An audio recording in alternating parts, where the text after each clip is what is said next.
Hey up everybody and welcome back to the Audio Cycling YouTube channel, where today I'm going to be telling you who I am selecting for my Velogame 2022 competition. I'll be explaining the riders that I'm going with to try and hopefully help you guys with those last minute cold feet that you might be getting, which, let's face it, we all get before a big competition like this. So let's just jump straight in. My first rider is Primoz Roglic. I have had some deliberation with this. I am really torn between Roglic and Pogacar, and I really am still quite undecided. This team is still subject to change, but I think that Roglic, I just think that maybe this could be the year. I haven't picked Pogacar the last 2 years. I've picked Roglic, and apart from last year, Roglic is a very good GC rider, and I do think that he could win this race, especially with kind of the combination that they also have with multiple GC options. And speaking of which, I've got Jonas Vingegaard in as my second rider, going with the Jumbo-Visma 1-2 combo. I think that this way I cover kind of the Jumbo-Visma base on a whole, because I picked their two main riders. I think they're both great choices, and I had to be expecting one of them to definitely finish on the podium. It's just that whether I pick Pogacar instead is still a bit undecided. My third rider is going to be Damiano Caruso. I think that for 8 points, Caruso is a great value rider. I could certainly see him being a bit like Wilco Kelderman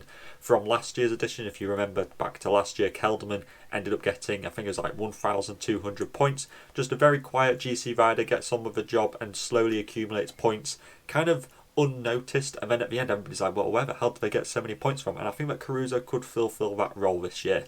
My fourth rider is Ruben Guerrero. He has just looked so good this year, especially kind of since the Dauphiné. He also won the Mont Ventoux Challenge. He's clearly got some fantastic legs at the moment. I even saw an article that said he might be tempted to go for GC, but I think that provides a best of both worlds, because hopefully he might lose time, and then, maybe he goes for stages and fights his way back into GC. And I think that's the kind of rider that you really want. It's kind of like what Ben O'Connor did last year.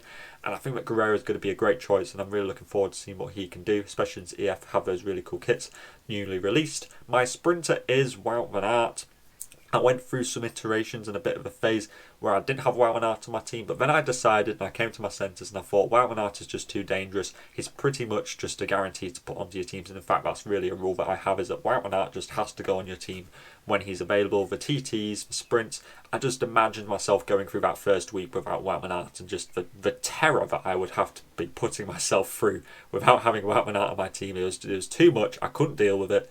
I had to have Wout van Aert on my team. Pretty plain and simple. My first 6 point rider, first unclassified rider, is Stefan Kung. If you watched my preview, which if you haven't watched, please go and watch it.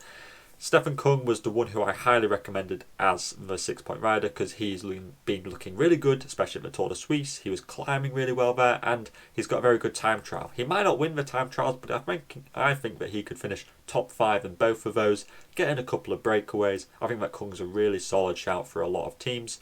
My second unclassified rider is Matteo Jorgensen. Again, this one's a bit up for a bit of debate. I am kind of tempted to take him out for a couple of others. I'm thinking maybe like a Genietz or an Andreas Kron. I could put him there instead. But I've gone with Jorgensen at the moment. That way I kind of cover a big climber that Movistar have. They usually get riders in the breakaway, and since Mass, well, he'll be going for GC. And I've got Jorgensen in there as one of the breakaway riders. And actually my second breakaway rider that I've got as my other kind of unclassified rider is Carlos Verona. So that way I cover both Movistar kind of great climbers who aren't the GC threat. And I think that this is going to be a pretty smart move, in theory, is that these two should be getting in the breakaways, and because the back end of this race is so kind of mountainous, that really favours this team, because I'll have lots of riders hopefully getting into the breakaway. Verona's was a pretty easy pick for me. He won that stage of the Dauphiné. He finished top 10 of the Mont Ventoux Challenge. He's looking really good at the moment. I think that he could certainly pick up a stage in this race and maybe even finish top 20 in GC. I think that Jorgensen fits into that bracket as well. And then my last rider is Mads Pedersen, which some people might question a little bit, because technically that does mean I have two sprinters in Van Aert and Pedersen, but I'm not really sure how much I classify Wout van Aert as a sprinter. I really think he's more of like an all-rounder. He can do a bit of everything.